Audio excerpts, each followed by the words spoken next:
नमस्कार, news 24 express पर मैं सेजल और आप देख रहे हैं देश और दुनिया की तमाम खबरें। आइए रुक करते हैं हमारी आज की खबरों की ओर। तारानगर क्षेत्र के युवाओं ने ठेकेदार द्वारा बढ़ती जा रही अनियमितता को लेकर राजू जाट के नेतृत्व में उपखंड अधिकारी एवं जलाशय विभाग के नाम ज्ञापन दिया। तारानगर क्षेत्र के पुनसीसर गांव के युवाओं ने गांव में घर घर जल कनेक्शन बनाने वाले उच्च जलाशय तक पांडुसर से आने वाली पाइपलाइन के कार्य में ठेकेदार द्वारा बढ़ती जा रही अनियमितताओं को लेकर राजू जाट के नेतृत्व में तारानगर उपखंड अधिकारी व जलदाय विभाग के नाम ज्ञापन दिया। ज्ञापन में गांव में कार्यरत वर्तमान कनिष्ठ अभियंता को हटाने की मांग की गई। युवाओं ने ज्ञापन के माध्यम से प्रशासन को चेतावनी दी है। इस समय रहते उक्त ज्ञापन पर कार्यवाही नहीं की तो उग्र आंदोलन किया जाएगा तथा समस्त जिम्मेवारी प्रशासन की होगी। जिस गांव में जो टंकी का निर्माण किया जा रहा है उसके अंदर जो पाइपलाइन आ रही है उसमें एकदम घटिया क्वालिटी की पाइप लगवाए जा रहे हैं। जयन साहब को और एन साहब को और एक्सन साहब को कई बार अवगत करवाया मौखिकली और इस कोरोना को देखते हुए दूरभाष के माध्यम से मेल भी डाली है, आज आके ज्ञापन दिया है। फिर भी प्रशासन जिस प्रकार से आनाकानी कर रहा है उससे हमें ऐसा लग रहा है कि प्रशासन ने पूरी मलाई चाट ली है। अब जनता जाए बाढ़ में इनको क्या लेना देना है। गांव वाले पानी के लिए भटकते फिरे तो इन्हें कोई दुख दर्द नहीं है। इनको 5 दिन का टाइम दिया है कि यदि 5 दिन के अंदर जो कार्य किया है उसका उच्च अधिकारियों के द्वारा जो उचित निरीक्षण और समाधान नहीं किया गया तो 5 दिन के बाद एक उग्र आंदोलन होगा। किसी समस्त जिम्मेवारी प्रशासन और विभाग की होगी। ग्राम वाले कुछ भी करें वो ग्राम वालों की तरफ से कोई जिम्मेवारी नहीं होगी। ग्राम वाले स्वतंत्र है, कहीं तोड़फोड़ करे, आगजनी करे, पत्थरबाजी करे तो गांव वालों की पूरी छूट होगी, क्योंकि प्रशासन के पीछे घूमते घूमते आज गांव वालों को पूरे 15 दिन हो गए। प्रशासन के कान में अभी तक जूं तक नहीं रही है। जो पाइप डाले वो एकदम ऊपर पड़े, समतलीकरण नाम के ऊपर सिर्फ दिखावा है। और एक्शन साहब अभी जो यहाँ उपस्थित। आज कोटपुतली थाने में 19 पुलिसकर्मी सहित 25 लोग पाए गए कोरोना पॉजिटिव। कोविड-19 को लेकर लोग लापरवाह और बेपरवाह होते जा रहे हैं, जिसका नतीजा ग्रामीण क्षेत्र में कोरोना के निरंतर मरीज बढ़ते जा रहे हैं। आज कोटपुतली में कोरोना का एक साथ 25 मरीज सामने आए हैं, जिसके बाद शहर सहित आसपास के क्षेत्र में हड़कंप मच गया। कोटपुतली थाने के 19 जवान सहित कुल 25 लोग कोरोना पॉजिटिव पाए गए, जिसके बाद चिकित्सा विभाग की टीम कोटपुतली थाने पहुंची। इसमें सभी जवानों को क्वारंटाइन किया गया।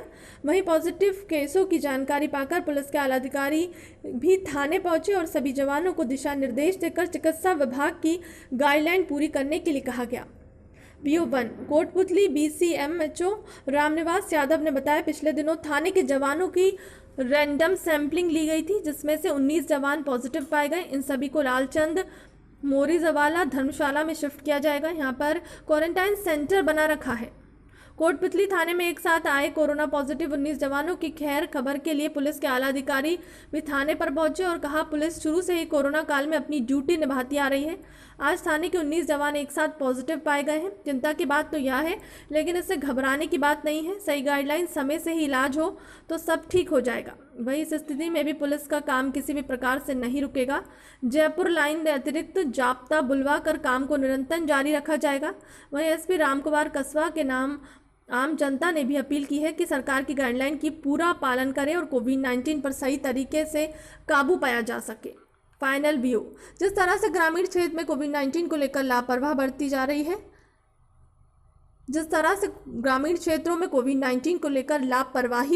रही है, उसको देखते हुए वो दिन दूर नहीं जब हालात और भी बद से बदतर नजर आते दिखाई देंगे। समय रहते अगर गाइडलाइन की पूरी पालन नहीं की जाए तो आगे भी बहुत बचाव संभव नहीं है। समय रहते अगर गाइडलाइन की पूरी पालना की जाए तो आगे भी बहुत बचाव संभव है। ये कोटपुतली थाने में हमने 28 तारीख को इनके रैंडम सैंपलिंग की थी और उसी रैंडम सैंपलिंग के आज रिजल्ट्स आए हैं, जिसमें 19 पुलिस वाले पॉजिटिव आए हैं और इसके अलावा जो शहर में भी 5 पॉजिटिव आए हैं और एक केस बेरीबांध का है। इस तरह से कुल मिला के 25 केस यहाँ पॉजिटिव आए। तो सर अभी क्या इंतजाम किया जा रहा है? थाने में टीम आई है। अब ये सारे एसिम्प्टोमेटिक हैं, इसलिए हम इनको होम क्वारंटाइन करना चाह रहे थे, लेकिन फिर हमने सोचा कि इन सबको विजिट करना आसान नहीं रहेगा, इसलिए इनको मोरीजवाला धर्मशाला में इन सबको शिफ्ट कर रहे हैं और वहीं जो है इनके डेली चेकिंग होती रहेगी। अगर कोई सिम्टम्स डेवलप होंगे तो इनको हॉस्पिटल में शिफ्ट कर देंगे, नहीं तो वो वहीं रहेंगे। जिस तरह से कोरोना का आंकड़ा बढ़ता जा रहा है, उसी में कल कुछ लोगों को शिकायत मिली थी अपने पुलिस थाने में जुकाम की और बुखार की। इस पर पूरे थाने का टेस्ट करवाया तो जिसमें 19 लोग पॉजिटिव मिले हैं, जिनको हम यहाँ धर्मशाला उसमें क्वारंटाइन कर रहे हैं। बाकी पुलिस अन्य जो कर्मी हैं वो अपना सुचारू रूप से कार्य कर रहे हैं और जब तक ज़रूरत पड़ेगी तो हम पुलिस लाइन से लाकर व्यवस्था पुलिस की वैसी चलती रहेगी। इसमें कहीं कोई डिमोरलाइज होने वाली बात नहीं है पुलिस में, और उसी उत्साह के साथ हम कार्य करेंगे।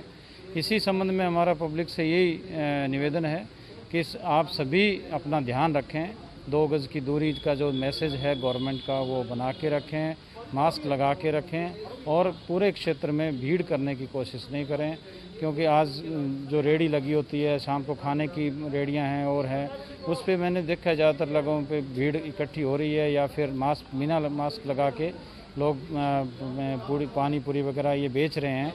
उन सभी से यही है कि सबके खिलाफ कार्रवाई किया जाना संभव नहीं है, सभी अपना विशेष ध्यान रखें और अगर फिर भी अगर पब्लिक में ये मैसेज नहीं गया तो हम उनके खिलाफ सख्त कार्रवाई करेंगे। सर कहीं ये भी हो सकता है कि प्रशासन पुलिस मिलकर कहीं लॉकडाउन को लेकर भी कहीं व्यवस्था की जा सके? देखो ऐसा है, ये बिल्कुल सरकार ने निश्चित कर दिया है कि भी जिला लेवल पे जिला प्रशासन जो है डिसाइड करेगा, तो इसकी रिपोर्ट जाएगी। उसके बाद हमारे जो उच्च अधिकारी हैं इसके बारे में समीक्षा करके जो भी स्थिति होगी उसके मुताबिक कार्रवाई करेंगे। Thank you. कोटपुतली क्षेत्र में कोविड-19 के तहत लापरवाही देखने को नजर आई। करीब 3 दिन से रोज़ाना कोरोना पॉजिटिव केस आ रहे हैं। आज कोटपुतली थाना में 19 जवान कोरोना पॉजिटिव आ गए हैं। सरकारी गाइडलाइन की कोई पालना नहीं की जा रही है कोटपुतली क्षेत्र में, तो इसका बहुत ही बुरा हाल है। कोटपुतली की हालत बद से बदतर होने वाली है अगर इन लोगों ने सरकारी गाइडलाइन का पालना नहीं की गई तो। कोटपुतली से न्यूज़ 24 एक्सप्रेस गिरिराज प्रसाद नायक की रिपोर्ट। 1 अगस्त को मनाई जाएगी बकरीद, लोगों से घर में रहकर नमाज अदा करने की गई अपील। ईद उल जुहा का पर्व 1 अगस्त को मनाया जाएगा। बांदा शहर में पर्व की रौनक देखते ही बन रही है। कुर्बानी के लिहाज से खास उस दिन के मुस्लिम बाहुल्य क्षेत्रों में बकरों की खरीद फरोख्त की जा रही है। कोरोना संक्रमण के चलते बांदा मंडी पर लगने वाली शहर की सबसे बड़ी बकरा मंडी इस बार नहीं लगाई गई है। मस्जिदों और ईदगाहों में नहीं होगी बकरीद की नमाज। ईद उल जुहा की कोरोना काल में रमज़ान, ईद उल फितर पूरे दिशा निर्देश के साथ मनाई गई। इस तरह यह बकरीद भी सादगी के साथ मनाएं। सरकार के दिशा निर्देश का पालन कर नमाज घरों से ही अदा करें। सामाजिक दूरी, मास्क लगाने का विशेष ध्यान रखें।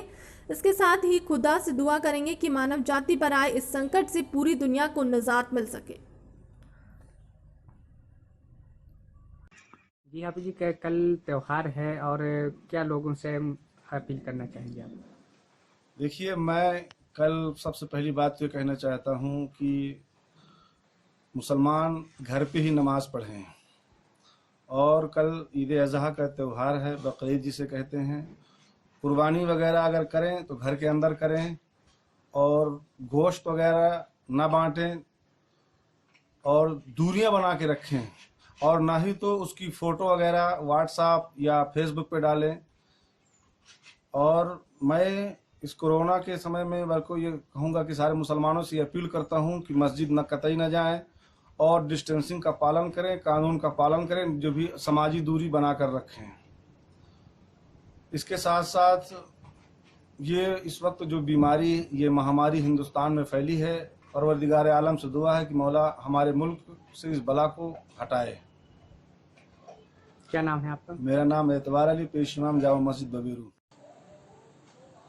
सार्वजनिक शौचालय एवं जल व्यवस्था का निरीक्षण करने पहुंचे ऊर्जा मंत्री प्रद्युम्न सिंह तोमर।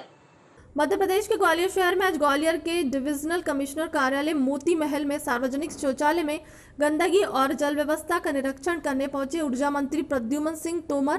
प्रद्युम्न सिंह तोमर मंत्री जी की गंदगी देखकर नाराज हुए। उन्होंने तत्काल नगर निगम कमिश्नर को सूचित किया और ऐसी व्यवस्थाएं समाज को किस ओर ले जाकर रह रही हैं, इससे अचिंत्य है।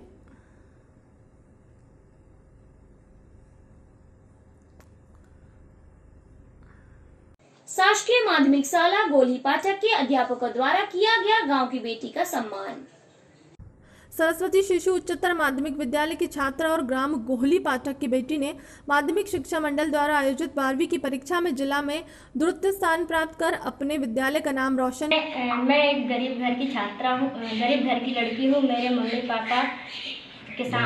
पापा किसान हैं और वो जहाँ तक हो सकता है वो मुझे पढ़ाएंगे। मुझे बहुत पता है, बहुत अच्छे से मैं कह सकती हूँ। मैं हर कोशिश करूँगी कि मैं अपने मम्मी पापा का नाम रोशन करूँ। और मैं बचपन से इस विद्यालय में मैं 8वीं तक पढ़ी हूँ। यहाँ के आचार्य जी लोगों से बहुत अच्छा हमें वो शिक्षा प्राप्त की, बहुत अच्छे तरीके से उन्होंने हमें पढ़ाया। और जब मैं अगले 9 से अगले स्कूल में गई, वहाँ भी बहुत अच्छे तरीके से पढ़ाया गया, बहुत ही अच्छी प्रेरणा दी गई और जिससे मैंने कड़ी मेहनत की और मैं सफलता प्राप्त की। अपने विद्यालय का नाम रोशन किया, अपने मम्मी पापा का नाम रोशन किया और अपने गाँव का नाम रोशन किया। दोहरे हत्याकांड के आज दोनों आरोपियों को पुलिस ने किया गिरफ्तार। चाचा ने जमीनी विवाद को लेकर भतीजे और बहू की थी हत्या। टीकमगढ़ पुलिस अधीक्षक प्रशांत खरे के निर्देश में जतारा एसडीओपी योगेंद्र भदौरिया के मार्गदर्शन में थाना निरीक्षक हिमांशु चौबे के द्वारा सेपुरा में हुए दोहरे हत्याकांड के फरार 2 आरोपियों को पुलिस ने पकड़ने के लिए टीम गठित की गई है, जिसमें आज एक आरोपी ऋषि तिवारी को सुबह बांदा पहाड़ी चौराहा मुराउनीनपुर हरपालपुर मार्ग से पकड़ा गया। वहीं दूसरे मुख्य आरोपी बाबूलाल तिवारी निवारी सेपुरा उम्र 55 वर्ष को दोपहर उत्तर प्रदेश मुराउनीपुर के बड़ा गांव के पास से गिरफ्तार किया गया। दोहरे हत्याकांड के दोनों आरोपी गिरफ्तार घटना 26 जून की है, जहां सेपुरा में जमीनी विवाद को लेकर परिवार में हुआ विवाद, जिसमें चाचा ने भतीजे को और बहू ने को धारदार हथियार से पति पत्नी की हत्या कर मौत के घाट उतार दिया। जब से दोनों आरोपी फरार हैं, टीकमगढ़ एसपी ने बीते दिनों 26 तारीख को सेपुरा में पति पत्नी का हत्या हुई, जिसमें 5 आरोपी हैं और 2 मुख्य आरोपी ऋषि तिवारी और बाबूलाल तिवारी फरार चल रहे थे, जिस पर एसपी सर महोदय ने 5000 का नाम घोषित किया था। आज दिनांक को सूचना मुझे दोपहर के 2 बजे प्राप्त हुई कि एक बाबूलाल तिवारी जो मुख्य आरोपी है सेपुरा हत्याकांड का, वह है मौरानीपुर के जंगल बड़ा गांव के जंगल चंडी माता का मंदिर है, वहां पर ये 4-5 दिनों से रुका हुआ है और शायद ये संदिग्ध लग रहा है। इस सूचना पर मेरे द्वारा टीआई पलेरा को निर्देश दिया गया और मैं स्वयं उस घटनास्थल पर पहुंचा और रवि ओझा भी पहुंचा हमारे साथ और वो जंगल की पहाड़ियों में था, जहां पर उसे हम लोगों ने पकड़ने का प्रयास किया तो थोड़ा दूर भागा। उसके बाद हमारे ऑफिस के जितेंद्र हेडले ने उसे दौड़कर पकड़ा और हम लोगों ने पूरा उसको गिरफ्त में लिया घेराबंदी करके और अभी पलेरा लाए हैं उसको।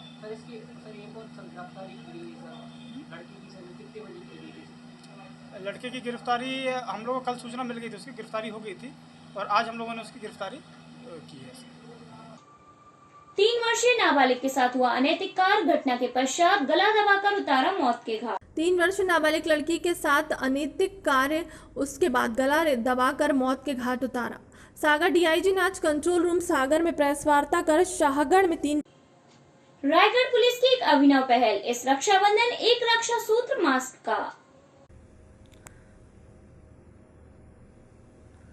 रायगढ़ जिले के खरसिया तहसील में इस रक्षाबंधन पर्व पर रायगढ़ पुलिस की मुहिम एक रक्षा सूत्र मास्क का पूरे जिले में सफल बनाने के उद्देश्य के आमजनों से अपील करते आज रायगढ़ एसपी संतोष कुमार सिंह खसरिया शहर पहुंचे। यहां आमजनों और पुलिसकर्मियों से मिलकर वे सीधे उमेश पटेल के निवास पहुंचे। एसपी रायगढ़ ने उनसे मुलाकात कर मुहिम में साथ आने की अपील की है। विदित होगी कोरोना वायरस के संक्रमण के प्रसार को रोकने के लिए मास्क के उपयोग को बढ़ावा देने के लिए रायगढ़ पुलिस द्वारा चलाए जा रहे अनूठे मुहिम की अपील करने रायगढ़ पुलिस कप्तान संतोष सिंह आज खरसिया चौकी पहुंचे और इस रक्षाबंधन को रायगढ़ पुलिस की मुहिम एक रक्षा सूत्र मास्क का है साथ मनाने की अपील की। एसपी ने कहा कि कोरोना संक्रमण की जो चेन बनी हुई है उसको सावधानी रखकर सोशल डिस्टेंसिंग के पालन और मास्क पहनने से तोड़ी जा सकती है। जिले में लगभग 7.5 लाख मास्क वितरण का लक्ष्य रखकर इस रक्षाबंधन एक रक्षा सूत्र मास्क का में सभी रायगढ़ पुलिस द्वारा आदरणीय एसपी सर के विशेष मार्गदर्शन में एक मुहिम चलाया जा रहा है कि रक्षाबंधन के दिन 3 अगस्त को एक व्यापक स्तर पर लोगों को जागरूक करने के साथ साथ मास्क का वितरण किया जाए। तो एक रक्षा सूत्र मास्क का जिस प्रकार से रक्षाबंधन में हर भाई को बहन के द्वारा राखी बांधा जाता है और एक वचन लिया जाता है कि आजीवन वो एक दूसरे की रक्षा करेंगे। यही कॉन्सेप्ट हमारा है कि आज कोरोना संक्रमण में अगर हम सभी को सुरक्षित रहना है तो मास्क का रक्षा सूत्र पहनना अत्यंत आवश्यक है।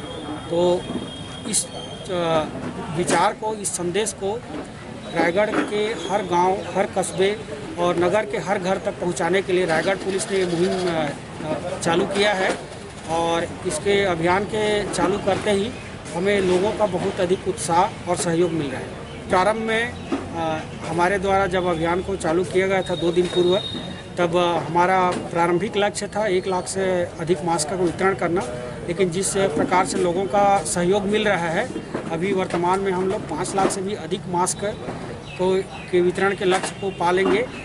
ऐसा कमिटमेंट हमें विभिन्न समूहों के द्वारा किया गया है और लगातार विभिन्न पक्षों का हमें सहयोग मिल रहा है। ऐसा पूर्ण विश्वास है 3 अगस्त को जब हम समाज के विभिन्न वर्गों तक मास्क का वितरण के इस कार्यक्रम को, हमारे अभियान को लेकर पहुंचेंगे तो हम एक विश्व कीर्तिमान स्थापित करने की स्थिति में होंगे और सभी व्यक्ति तक कम से कम 1 मास्क अवश्य पहुंचेगा, ऐसी पूर्ण विश्वास है।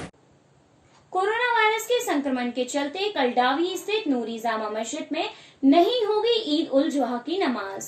कोरोना वायरस के संक्रमण के चलते कल डाबी कस्बे में स्थित नूरी जामा मस्जिद में नहीं होगी ईद उल जुहा की नमाज। सरकारी गाइडलाइन अनुसार 5 लोग को कर सकेंगे मस्जिद में नमाज अदा। डाबी थाना प्रभारी संपत सिंह रणावत ने बताया कि कोरोना वायरस के चलते कल डाबी कस्बे में पुलिस समुदाय के लोग अपने अपने घरों में ही नमाज अदा करेंगे। वह सभी से अपील करते हुए उन्होंने सरकारी गाइडलाइन का पालन कर मास्क लगाने, घरों से बाहर नहीं निकलने, सैनिटाइजर का उपयोग करने व सामाजिक दूरी रखने के। राजस्थान उदयपुर में आज विश्व मानव दुर्व्यापार निषेध दिवस पर राज्य स्तरीय वेबिनार हुआ संपन्न। मानव दुर्व्यापार का शिकार समाज के सभी वर्ग, चाहे वह महिलाएं, बच्चे और पुरुष हो रहे हों, परंतु बच्चे के लापता होने और उनके ट्रैफिकिंग के मामले में प्रतिवर्ष बढ़ोतरी होती जा रही है। वहीं कोरोना महामारी में मौजूदा संकट के दौरान आर्थिक तंगी और अन्य कारणों से बाल श्रम और बाल दुर्व्यापार के मामले और ज्यादा बढ़ने की सॉल्व नहीं कर पाते तो उसको एचटीयू को रेफर करना है। तो आप ये देखिए कितना बड़ा एक मामला है और इसमें मैं इसके भी जब फिगर देख रहा था बहुत चौंकाने वाले थे। जैसे मैं वर्ष 2016 की बात करूं तो राजस्थान के संदर्भ में आप मिसिंग बच्चों का यदि डेटा देखें वो करीब था, मेरे हिसाब से शायद 1600 के आसपास का डेटा था। 1980 बच्चे थे वर्ष 2016 में। वहीं 2017 में आए 2416 बच्चे, 2018 में आए 2570 बच्चे। Year by year in missing बच्चों का फिगर बढ़ा है और उसमें भी आप देखो ये तो वो फिगर है जो केस रजिस्टर्ड हुआ संबंधित पुलिस थाने में। अब जैसा हमारे मधुसूदन जी कह रहे थे, गुप्ता जी कह रहे थे, जो हमारे फील्ड के या जो स्थानीय लोग हैं जो इन बच्चों को ले जाते हैं ट्रैफिकिंग करने के लिए, उनके विरुद्ध लड़ाई लड़ने की जिम्मेदारी वो स्थानीय व्यक्ति पर आती है। और छोटी जगह है, छोटा गांव है, पंचायत है, जातिगत समीकरण है, तो जो कानूनों का इस्तेमाल करना वो मुश्किल दिखता है।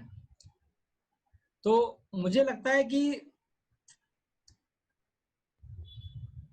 कोई ऐसा उपाय, कोई ऐसा तंत्र, कोई ऐसी व्यवस्था हम विकसित कर पाए कि जो स्थानीय स्तर पर जो व्यक्ति ट्रैफिकिंग के मुद्दों को लड़ रहा है, ट्रैफिकिंग के विषय पर लड़ाई लड़ रहा है, उसको ताकत महसूस हो, उसको अकेला, अब उसको ये ना महसूस हो कि ये लड़ाई मैं अकेले लड़ रहा हूं, या अगर कुछ होगा तो मुझे अकेले ही सबके साथ डील करना होगा। और इसके लिए संगठन से बढ़िया कोई दूसरा उपाय नहीं है। तो ग्रामीण स्तर पर, तालुका स्तर पर, पंचायत स्तर पर काम करने वाले जो हमारे कार्यकर्ता हैं, जो मोर्चा लेकर के इन विषयों पर काम कर रहे हैं, उनका कानून के जानकार, अब जैसे कितने लोग हैं जिनके पास एक्सेस है लॉयर की। जो लोग जमीन पर लड़ाई लड़ रहे हैं, अगर उनको अपने किसी मसले में कानूनी सहायता की जरूरत है तो कितने लोगों के पास इस तरह के वकील उपलब्ध हैं? नहीं उपलब्ध हैं। वकील सुनते ही मन में आता है कि अरे इसका पैसा कहाँ से देंगे, फीस कहाँ से देंगे। और दूसरी बात, जानकार वकील होगा भी कि नहीं, वकील उपलब्ध है कि नहीं। तो संगठित रूप से प्रयास करना, और हम अपने कार्यकर्ताओं को अगर हम सुनिश्चित करवा पाए कि इनके पास वकील उपलब्ध हों और ऐसे साथी जो प्रशासनिक रूप से, राजनीतिक रूप से मजबूत हैं। मान लीजिए अगर राजनीतिक दबाव है तो हमारा छोटा कार्यकर्ता उस राजनीतिक दबाव को कैसे लड़ेगा? उसको मदद चाहिए होगी राजनीतिक रूप से किसी मजबूत व्यक्ति की। तो ऐसे लोग, ऐसे साथी हमको चिन्हित करने पड़ेंगे जो राजनीतिक रूप से, प्रशासनिक रूप से, कानूनी रूप से जानकार हैं और ताकतवर हैं, और जमीन के संगठन को मदद करने के लिए तैयार रहेंगे, फोन करते ही सहयोग करेंगे। तो मुझे लगता है उससे एक ट्रैफिकिंग के खिलाफ जो लड़ाई है, उस लड़ाई में बहुत बल मिलेगा। दूसरा, बहुत छोटी छोटी चीजें मैं आपको बताऊं, जो कानून का असर जमीन पर क्यों नहीं होता, कानून से डरते क्यों नहीं? क्योंकि देखिए ज्यादातर ट्रैफिकर्स हैं, छूट जाते हैं, कुछ समय के बाद बंद हो जाते हैं। ट्रैफिकिंग के कानून में ऐसे बहुत सारे प्रावधान हैं जिनका इस्तेमाल हम अभी भी करते नहीं।